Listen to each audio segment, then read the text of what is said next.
Maybe you should be up here, should you? Because we're doing a meeting. Yeah. Are we live yet? Yeah. Okay. Welcome, everybody. I'm pitching in for the chair today. He's got other commitments. We're going to call the meeting to order. Protective Emergency Services Committee, June 28th. Any conflicts of interest? None. Seeing none? Approval of the agenda. Move. Sure. Thank you. Moved by Mayor Brown, second by Councillor Drong. Adoption of the minutes of May 24th. Sure. Moved by Councillor Drong, second by Mayor Brown. Move. Business arising from those minutes? See any? No. We're good to go there. Thank you. Mr. Chair, just on a point I missed here under the approval of agenda, could I ask if there's, Chief, is there any follow-up on the, or would it fall under any of these reports, A, B, C, D, E, or F, regarding the parking ticket forgiveness program? Is that? Your Worship, I forwarded that on to our parking coordinator and haven't got an update at this point, but we are reviewing it. Okay, thank you, sir. I don't have to bring it up. Thank you, Mr. Chair. Thank you, Your Worship. Thank you, Chief. Okay, let's go right into reports. Fire. Deputy Chief Mayman. Thank you, Chair and Your Worship. Fire operational report includes dates May 18th to June 22nd inclusive, and they include a rundown as I'll go through here. 44 fire inspections were completed, 4 general inspections, 17 were follow-up fire inspections, 3 complaint inspections resulting in hazard compliance orders, and 2 complaint inspections that didn't result in a compliance order. 4 other compliance orders issued out of the 44 completed, and 14 files were closed or inspections closed. Plan reviews and permits, we reviewed 5 of them. Engine 1 continuing on with their restaurant visits with this tourist season fast approaching, had 10 visits. No fire investigations, which is a good news story. And 3 education sessions conducted by our fire prevention officer, and we're getting more in-house training now. She's getting on site to the schools, and some of the schools are scheduling their time in with us now, or the daycares. Emergency responses, excuse me. Total number of calls for the month, 83. 52 at Station 1, 27 at Station 2, and 4 inspector callouts, resulting in 40 hours and 59 minutes of time on calls. 22 hours, 19 for District 1, 16 hours and 53 for District 2, and an hour and 47 for the inspector. Department activities, recruitment program has begun for volunteer firefighters. It closes August 12th. We normally recruit in the fall of the year, so we'd normally post in September and bring people in, hopefully for December for a January start. What we're trying this year is to bring them in through the summer months, get all the paperwork done, and start them with in-house training in September through to December, and then send them on course, a more ready candidate and provide for a more successful outcome at the end. So we're flip-flopped how we're going to conduct that. Banners of the firefighters and fire safety messages will soon be displayed along Kent Street. It's been a number of years, but they used to have the banners along the block of the fire station there. Those are coming back with some updated pictures and new members, so it should be good. In-person training is resumed, going very well. Great turnout. We had our last training session before the summer break last night at Station 2. And as it ends every year, we culminate with a bit of a barbecue, and all the guys get together, guys and girls get together and barbecue, and a bit of a farewell to the training nights, regular scheduled anyway. We have a lot of training opportunities through the summer, but not the regular schedule. ELS hiring process is fast approaching. We've got the job posting in with HR at this point. And as soon as we get that posted and completed, we'll be the Career Firefighter 2 postings. So we can fill those vacancies, or new positions, sorry. Maritime Fire Chiefs Conference is next week, at the end of next week in Halifax. I'll be attending that along with one of the Deputy District Chiefs and one of our District Chiefs as well. And that's always it's been a couple of years since it's been in person as well. So everybody's looking forward to that. And we have, I think they had upwards of 80 trade show people, or all of the suppliers, and close to 200 delegates. So it should be a good one. Of note, tomorrow at 11 a.m. down at the Delta, there's a memorial service for Annie McPhee. She's a paramedic, retired volunteer firefighter as well, who passed away in a tragic accident. So a lot of department members will be down there for that, and there's a bit of a service afterwards. The report I was completed. I was out with COVID. I didn't get my training information in there, but we'll make up for that next time around. So that concludes my report, Chair. Thank you, Deputy Chief. Personal question, how long does the training go for a new recruit? Like, is it 3 months, 4 months, half a year? Or? Yeah, it's a bit of a different setup. They go 2 evenings a week through January, February, and March, so 3 months of that. And then in April and May, when the weather turns, is when they get their practical training completed. So there's a combination of about 4 complete weekends of training that they have to complete just for the firefighting. And then there's a 40-hour medical first responder course, a 16-hour hazardous materials awareness course, and that about sums it up. So quite a bit of training and a lot of commitment, especially when it talks losing weekends from your early in the start. There a lot of time committed to that, but that gets them through their level 1, and then So the numbers are still pretty strong for people wanting to. Oh, definitely, yeah. Oh, Last year was a excellent. very good Excellent, turnout. And yeah. this year again, we hope. Oh no, like as you said there too, like it takes a lot of weekends away from home and family and all that. But I mean, it's great to see the commitment there. You know that they're still interested in doing it. Definitely, and that's something we. I'm going to be talking with Angela Walker, CBC, here in the coming days about recruitment program. And one of the things I want to stress out there is the support from the community. It doesn't just go from the people that live here that are looking to Right. help each other, but also the business owners and operators. To be able to let their employees do this job, it benefits obviously everybody. That's true. So to get that word out there and make sure that business owners and operators are aware of the time commitments these people are putting out and the little bit that the business can do to help to let them go to the calls and training, just makes a world of difference. Excellent, excellent. Any issues or any questions, Your Worship, for the fire chief or for the deputy fire chief? Councilor Zhang, are you okay with the report? No, great. Everything's great. Thank you. Thank you very much. Okay, thank you, Deputy. I guess we're into the police. Chief? Thank you, Chair. The police department has been busy over the last month, 1,617 calls for service in May. Our teams have been working hard around the neighborhoods of Euston Street, Orbor Street, Old King Square area, in response to complaints and activity that's been happening in that area. Certainly, we've heard from the community that there are issues there, and we are putting the resources in to lessen the impact of some of the institutions around there. Yeah, we are also working with our stakeholders, both provincially, to find ways to deal with the issues. We're also working internally with the city, our parks department, looking at ways we can extend some services and improve security around some of our town squares areas. So that's a work in progress. We will continue our meetings with our provincial counterparts to help, again, lessen that impact of the institutions around that area. Our staff is also busy in event planning. Canada Day, fast approaching, always a big event in Charlottetown. We'll have a significant police presence, and I'm sure we'll have a very successful event. And again, that's not without working with our other city partners in Parks and Rec and planning and event coordination. So we thank them for their ongoing cooperation in that event, and also events like Digstown that's happening in Charlottetown, the filming.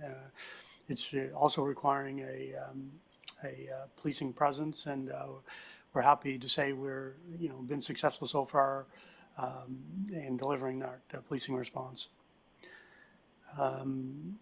Our license plate recognition project with our policing partners in Summerside and Kensington is going well, and we hope to get that part of the project off the go in the next week or two. We've also been busy with mandatory training. With COVID, some of the mandatory Police Act training had needed catching up on, and so we've been busy over the last several months catching up on that.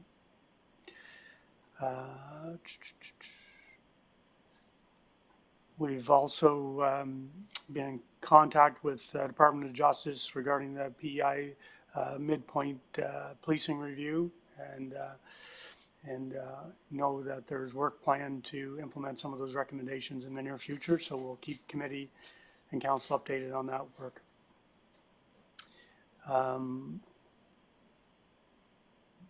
And that's my operational report, Chair. Thank you, Chief. Question on the outreach center. We're putting a lot of manpower in that. Is the province helping out financially wise or anything like that? Because if, this is just in my view of it, if we're having officers there a lot, they're taken away from their other jobs or other issues that is going on in the city. And are we being looked after from the province, or they're just saying that because it's in the city, it's your responsibility, but it's their program, I guess is what I'm trying to say. Well, we were very fortunate to get 2 provincially sponsored positions for the mobile mental health, and we transitioned them into community wellness officers. And a lot of their work is around the outreach center. So, could we use more support? Yeah, I certainly wouldn't turn that down, but we're fortunate to have that funding because that has helped a lot. But we are in communication with provincial government about those needs, and we won't be shy to ask for support. Yeah, no, the only reason I asked, as I stated earlier, is just that if we have officers there and something else is going on, like our force is not overwhelmed with a lot of officers, as we all heard lately, and, but you're sort of taking from A to go to B if you're spending a lot of time with B, right? Mm. And so I know everything's being looked after, but as you don't want to get into a jam either. That's all. Yeah, one of the issues goes back to the type of staffing.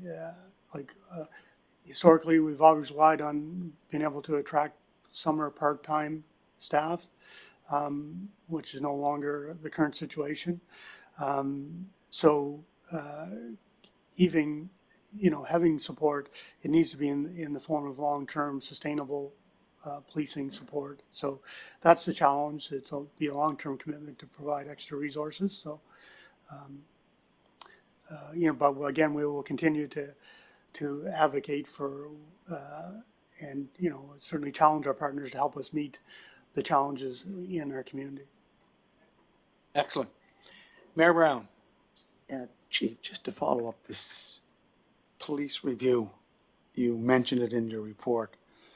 So the report that, the review that was conducted by the province, I believe, is in your hands, and all of the municipalities are looking at it, along with, I'm sure, with the Minister of Municipalities and Fisheries. So are we looking at some shared services in the capital region? Is that being Well, I think there's a lot promoted of by your office? Yeah. So I think the progress, and I certainly don't want to speak on behalf of the province, but they will be kind of steering the ship on this aspect. But I think some of the recommendations, kind of lean to that direction.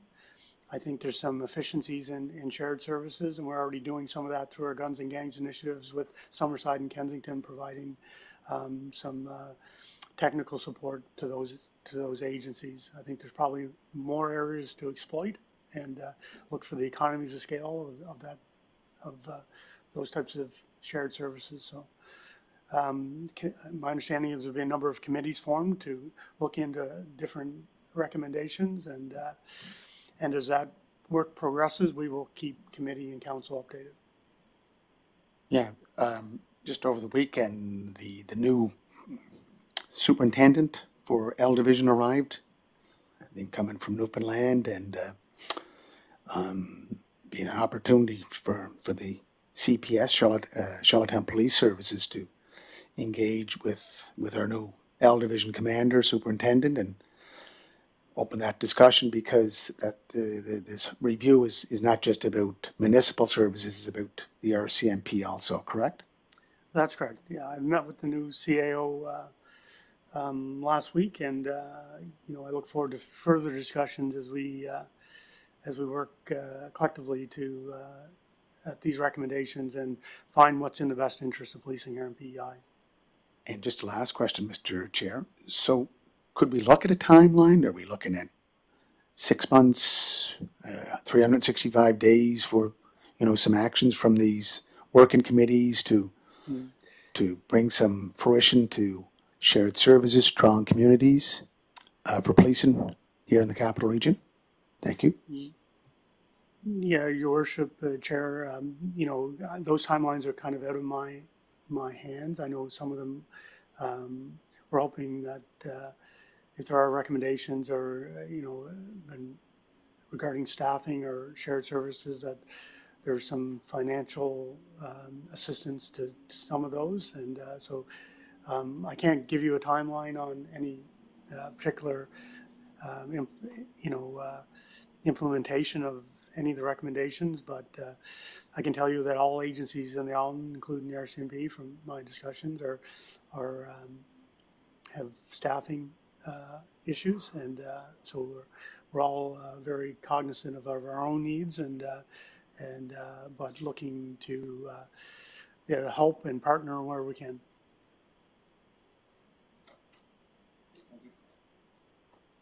Thank you. Councillor Drong, do you have any issues with the chief? Not issues with the chief. Any questions for the chief? You might have issues No. with the chief. But... No, certainly not. That's for sure. No questions today. Thank you. Thank you very much. Okay. Personnel. Yes, go ahead. Chair, I'm very happy to report that I've called and offered full-time employment to 3 additional constables, and certainly we're appreciative of committee and council support in the reallocation of funds to allow us to do that. So I'd like to advise committee that offers have been and they've verbally accepted, have gone out to Connor Bodeshawn, Josh Pound, and Liam J.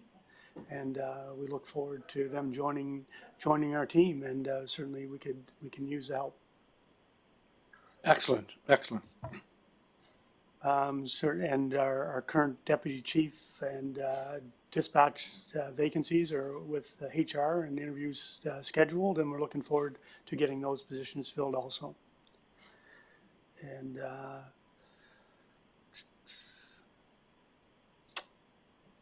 that concludes my. Tomorrow, myself and several members of our police service will be attending the memorial service for Heidi Stevens in Halifax to represent Charlottetown in paying tribute to Heidi's sacrifice in the line of duty. Very nice. Very nice. Mr. Chair? Go ahead, Could I Your just ask, Chief, could you please extend City Council and City of Charlottetown's sincere condolences to Heidi Stevenson and their family? There's a Charlottetown connection, and a very honored RCMP officer that was taken down under that tragic situation last year in Portapique, Nova Scotia. So please pass that on to the families. Thank you, sir. Worship, yep. And that concludes my personnel report. Thank you, Chief. Bylaws? There are 3, Chair, there's 3 resolutions in your package that will be forwarded to council for review. If there's any questions about those.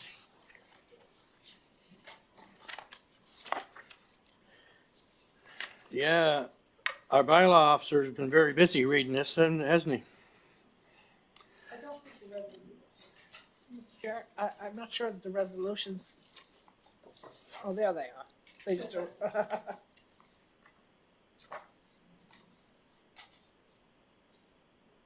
Yeah, like that's a lot of properties recently.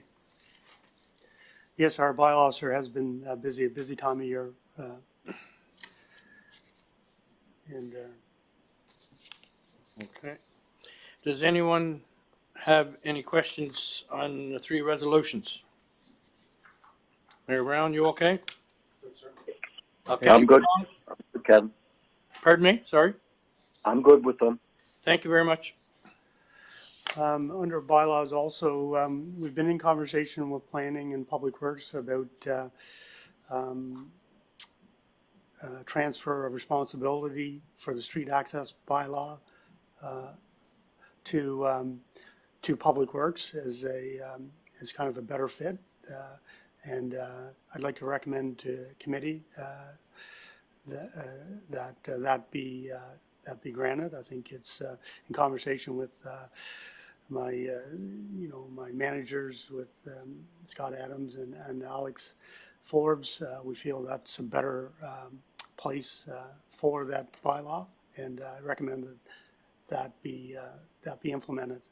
And not sure the way forward on that, Donna, if that's resolution or is that a?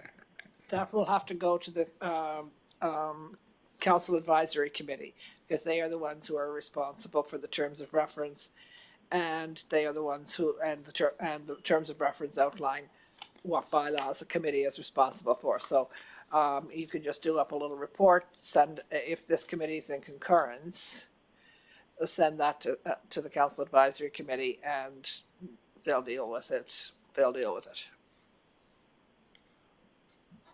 Mayor Brown, you good with that? They're sending to CAC? No, Mr. Chair, I do have a question about it. Yes. This was brought up at the Standing Committee for Public Works and Beautification last week regards to development in the city, property development. And that property development is affecting established neighborhoods, and it's causing a lot of environmental disruption, whether it's after rain, after heavy rain or light rain or dry weather like we've had this past weekend. And the discussion we had, and I think the deputy or the vice chair of Public Works and Beautification, Councillor Mike Duffy, was chair on the meeting, and he said that I think what we need is that we need more enforcement, because right now development, and I can forward some of these videos and photos to you, Chief, and the deputy, both deputies, Combs and McCarron, just to give you an idea that we need to provide more, I think, more responsibility on the part of developers. And I understand developers have many other issues going on when they're working on one residential property or one commercial property or a subdivision. But when you have an existing subdivision that's been there 30, 40, 50 years, this changes the whole environment within their neighborhood. And right now, and again, I will send these to you from a proposed developments currently going on in the north end of the city that we just need follow-up on it, Chief McConnell. Well, Worship, the bylaw enforcement side of it, will not change. It's really, the change would kind of speak to some of those points, and that there's, those types of issues are more within the wheelhouse of public works and planning than they are police. And perhaps they haven't got the attention they deserve in the past, because it's really not in our skill sets to give that, to avoid those problems or give the, the recommendations that are required. So, that's why we are endorsing it, the transfer. This is better suited for people that are, are architects and or have, the knowledge base to not, first of all, prevent these types of issues, and then if there are recommendations or enforcement, then we can enforce, use our enforcement component, but we have the evidence to support any enforcement. I could follow up, Mr. Chair. Police Chief McConnell, if there's issues related to environmental sensitivity, let's say, for example, water courses, the environmental legislation through the province ensures that silt fencing is put in place, other materials to prevent any migration of soil into that water course. This is going the other way. This is going into existing subdivisions that are, as I said, they're as first line or front line or first on site witnesses of how their neighborhood is being affected by this development. And again, I understand that with development there are changes, but we have to understand that we must respect the existing neighbors and their own concerns about keeping their neighborhood free of any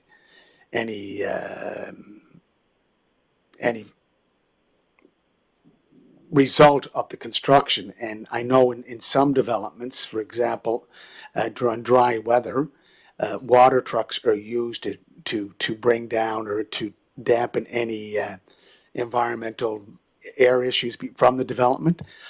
When it comes to heavy rains, anything that does end up on the road, there's a cleaning up of the roadways or streets.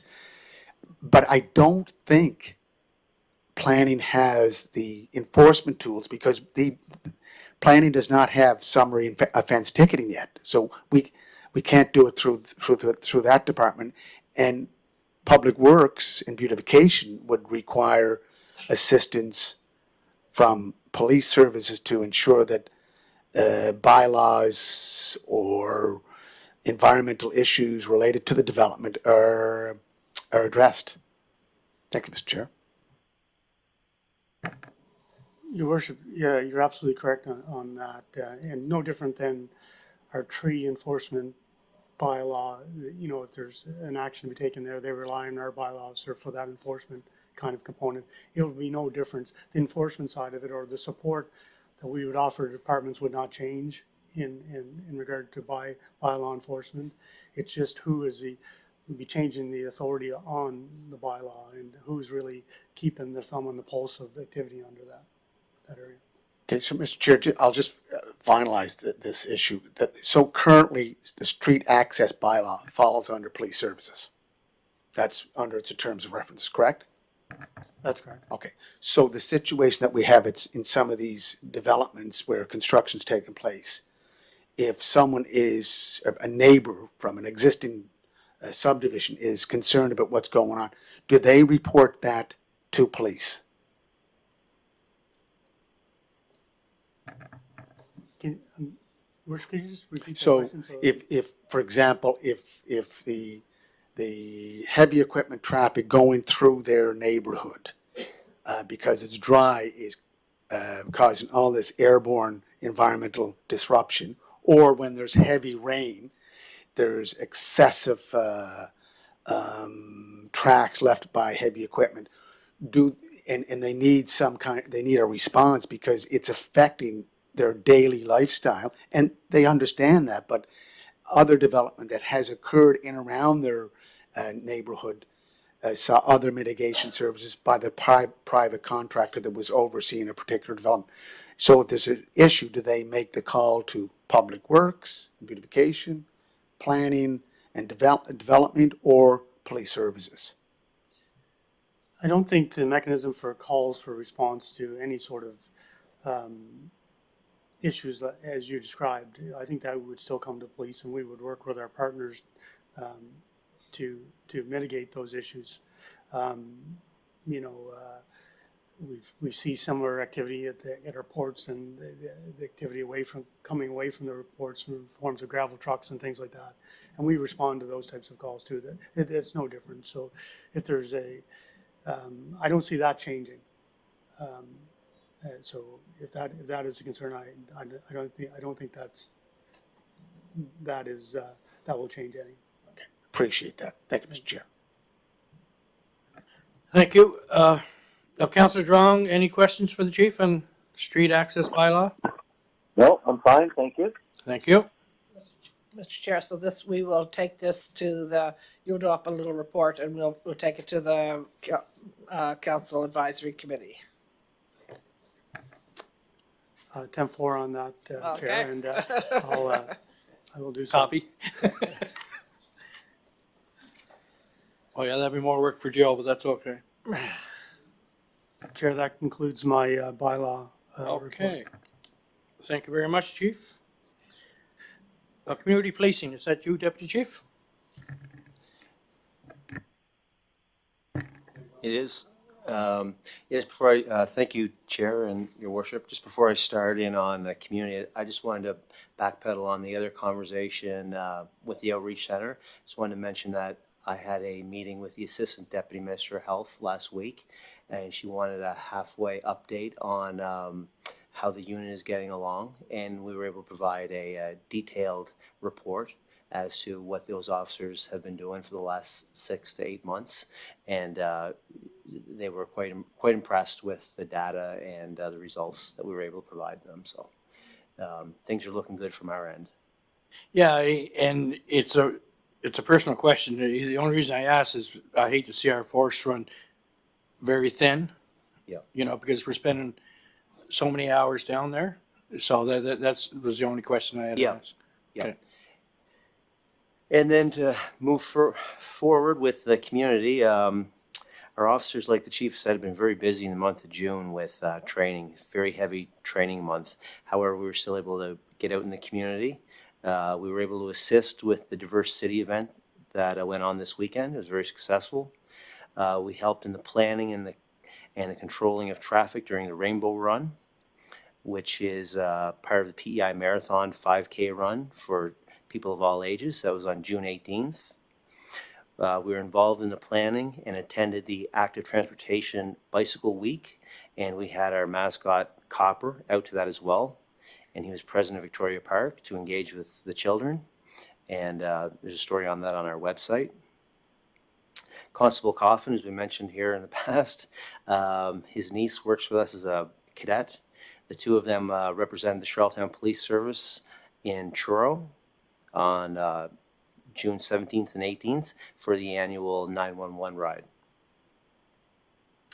Healthy Meat Program of interest. Healthy Meat Program has received interest from police services all across Atlantic Canada, and there may be a potential for the program, which was started by the Charlottetown Police, for them to use our model in other departments across Atlantic Canada. The SROs, before concluding their work for the year, were very active with both high schools in prom activities.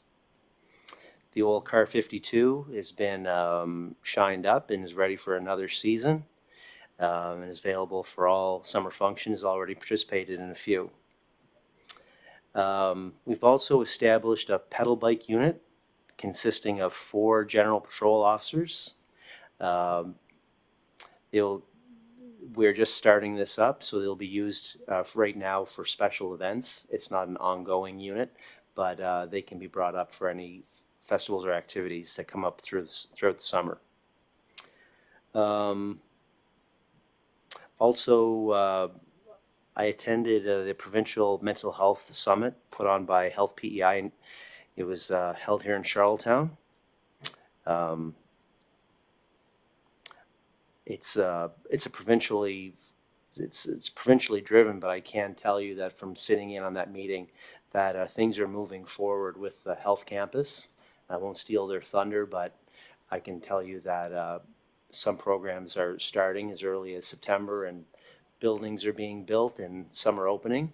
How that affects Charlottetown is it's going to take some time, but eventually we're going to see some of the stress come off of the police service with the providing of the mental health, and things will be more efficient in the future. I can definitely see that from being at that. Also, Constable Kaiser and Constable Bonus attended and handed out the 2022 President's Cup at the Credit Place over this month. So we were there in dress uniform. And that concludes the report. Excellent. And then I just want to reinforce the officers that looking after certain wards. If you can bring it back to them, like anytime that somebody sends out an email to them or as a counselor or a resident, they're right back on it and they're checking things out. So they're doing a fantastic job in that way. So if you can pass that on to Okay, your that's unit. great to hear because like I said, they've been extra pressured with all the training, so it's been a tough month, but I'm glad they were still able to get their other work done. Thank you. Oh, that's working out great. It's fantastic, really. Any questions for the deputy chief? Mr. Chair, I just want to pass a comment. I just came out of a meeting with a manager's meeting with the city, with the department heads. And one of the things I was most struck with was the cooperation between the departments, including the police department. And as we prepare for the first time in 3 years for all these events, as they say, we may be a bit rusty, but everyone is working really hard on this. And I want to commend the police and the fire and everyone else on what a great job they're doing. And this has been a real, I think it's almost like a learning curve again, but, and with the shortage of staff, both in all of the departments, it's a lot of work going on. Thank you. Hear, hear. They're doing a great job. Oh, yes, sorry, Mayor Brown, you're up. Mr. Chair, I just want to commend the Deputy Police Chief Coombs. I know he's been working he's been very focused on what's been happening in the city in regards to the outreach center, but this is good news about the mental health acute care campus. I think if you drive out in Acadian Drive, you'll see the development of 2 or 3 structures, Deputy Chief, and then this whole plan is about $150 million plan, which also I think it includes replacing Hillsborough Hospital with a new hospital. So it's good for not only the province but more directly for the city. And I know, as you said, Deputy Chief, there's the mental health component, but as you know, there's also the addiction side of this whole area or focus of concern on this one center is all about. And I think that the pieces are starting to come together. And I have to thank the provincial government that, it's taken some time to put these blocks in place, but we're slowly building that foundation to provide a more broad service in intake, and then from intake, where do they go? Do they go to mental health, addiction services, hospital services? Do they look at shelter? Like, there's a whole plan going on there. And I commend, not only the chief, but the police services. And we do have the Roxanne Carter Thompson and the Adventure Group that are, and along with, I believe, John Orell from Canadian Association of Mental Health. Everyone is very focused on trying to find a resolution. And we're not, this, as you know, drug addiction, mental health, there's no magic bullet or there's no magic wand that's going to solve it right away, but it's a process. And as you know, Deputy Chief, it's been a very difficult 2 years plus living through this pandemic, and we can see the crisis, emotional stresses on families, on young adults, professionals. But look at our vulnerable population. It's really, the spotlight is on it, and we've, the police services and all the other services that are out there are keeping the spotlight on it, the focus on it, trying to find a resolution. And I know there are individuals and others out there that are saying we're not doing enough, the province is not doing enough, the federal government's not doing enough, doing their share, the city's not. But I think we're working, and again, it goes out to our, as our CAO said, we have a great staff here, and we're collaboratively and cooperatively working together to make things happen. So again, my appreciation to it. And I spoke to a commercial owner up on Fitzroy Street, and I just dropped in to see him before coming up to City Hall. And I said, what's the response from police, Charlottetown Police Services on, patrolling the area? He said, look, Philip, it's great. I know we have a situation with drug addiction, mental health crisis here, but I'm getting good response, and we're seeing that. I know Councillor Yankoff from Ward 1 would like to see some kind of a ambassador program in our heritage squares. So, we're doing lots of work, and I just want to make sure that shouting from the rooftop gets out there that we are working there. We're not patting ourselves in the back right now. We're just saying we got a lot more work to do. Thank you, sir. Thank you, Your Worship. Yeah, thank you, Your Worship. And we certainly, as the police services are on the forefront of a lot of these social issues, and our teams are doing a great job. And I think that will be realized, the valuable role as we evolve through this situation. But we're not, I've always said, these are issues that we cannot police our way out of. These are deep-rooted social issues that we have to work with our partners to play a role in, but we can't do it alone. Thank you, Deputy Chief. All good news. Councillor John, do you have any questions for the Deputy Chief Coombs? No, I don't. Good presentation. Thank you. Okay, introduction of new business. Any? No, just one final comment about the chief.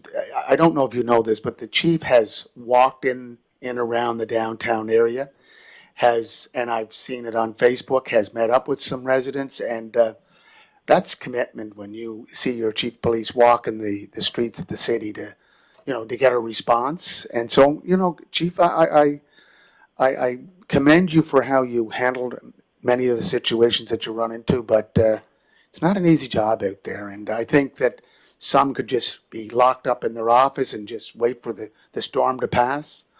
Whereas our police services led by Chief Brad McConnell are out there trying to make things happen. So kudos to you too, Chief. Thanks. Thank you, Your Worship. Really appreciate that. Thank you, Your Worship. Okay, no introduction of new business. I need a motion to move into closed session as per section 119(1)(b), undisclosed confidential information, D, human resource matter, and E, a matter still under consideration of the MGA, PEI. Do I have a motion? Moved by Mayor Brown, second by Councillor Drong. Sure. Thank you, sir.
Everybody?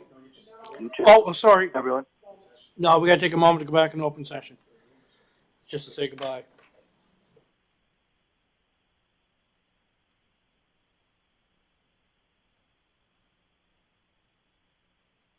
Thank you, everyone. Motion to adjourn. Moved? Moved by by Mayor Brown, second by Councillor Drawn.